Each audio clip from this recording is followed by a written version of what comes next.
The Ethernet adapter card that's inside of your computer has a number of important properties, and two of the most important are the link speed and the duplex. You need to make sure that on both sides of the communication that the link speed and duplex are matching each other. This is usually done automatically. It's called auto negotiation. When your computer starts up, it communicates to the switch it's connected to, and both of those decide what the link speed and duplex will be for that session. If both sides do not match with the proper link speed or the proper duplex, you may get no connectivity or you may get very degraded connectivity. Another important adapter configuration is the Wake on LAN connection. This means that the computer will be able to turn off the network adapter until it's needed.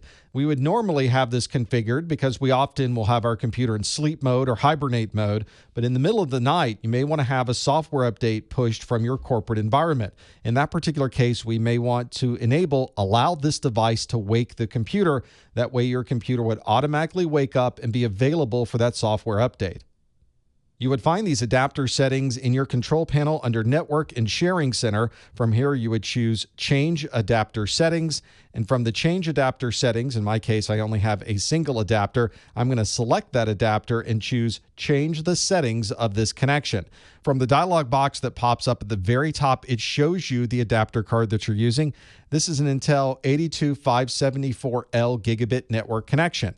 And if I mouse over it, it even tells you the location slot and the MAC address. But we would like to make changes, so I'm going to choose Configure, and what we'll get is a configuration dialog for just this adapter. You can see the tabs across the top for General, Advanced, Driver, Details, Events, and Power Management. Under the Advanced tab, I can scroll down and choose the option for Speed and Duplex, and from there I can change it from Auto Negotiation to any of these other options as well. If I want to change some of the power management features, I can click over to the power management, and if your network adapter card supports the ability to wake on LAN, then you'll have this option available to allow the device to wake the computer. On our networks, we're communicating using many different applications. We may be watching a streaming video session. We may be communicating over voice over IP. We might be doing normal web browsing. And all three of these applications have different levels of priority. You may want your voice over IP traffic, for instance, to have a higher priority than something like casual web browsing. To be able to prioritize this traffic, we can enable quality of service, or QoS, on our network. This allows us to prioritize traffic so that our voice communication will get through even if we're performing a large file transfer in the background.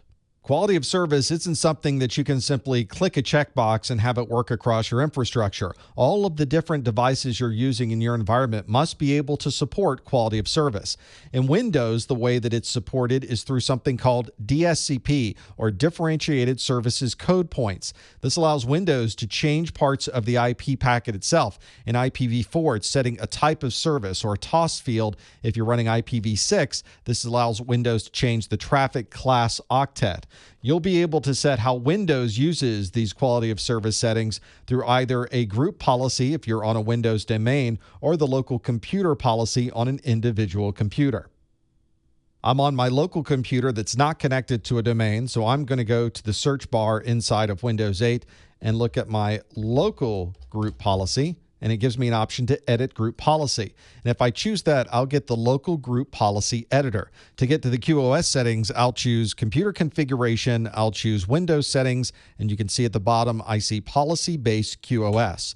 I can create a new QoS policy by right-clicking policy-based QoS and choosing Create New Policy.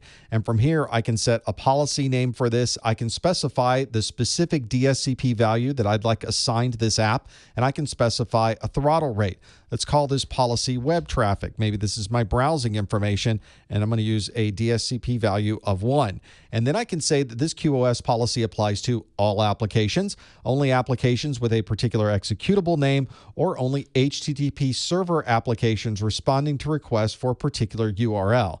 Now we're getting a lot more detail about what specifically we would like to have assigned to this particular DSCP value. So now we can set up all kinds of different priorities for different applications, all from this single policy-based QoS.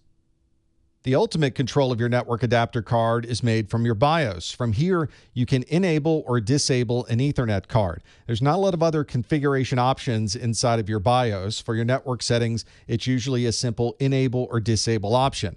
For example, inside of my BIOS, I can choose an option that's in my advanced settings, and I can move down to the integrated devices option. And from here, I can choose to enable or disable the LAN controller that's configured on my motherboard.